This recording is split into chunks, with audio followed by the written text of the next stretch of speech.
গেলাম, গিয়ে দেখতে পাচ্ছি এখানে সব লাইন দিয়ে বসে আছে। এটা কিসের জায়গা হচ্ছে?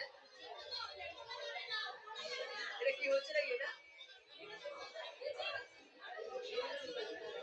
আমরা এখানে যাবো, আমরা বাহাদুর, আমরা উঠে বসতে পারবো ওখান থেকে, ঠিক আছে? আরে আমরা এখানে যাবোই না, আমরা এখানে যাবো না, আমরা ওই ওরা বলেছে আমরা ওখানে যাবো।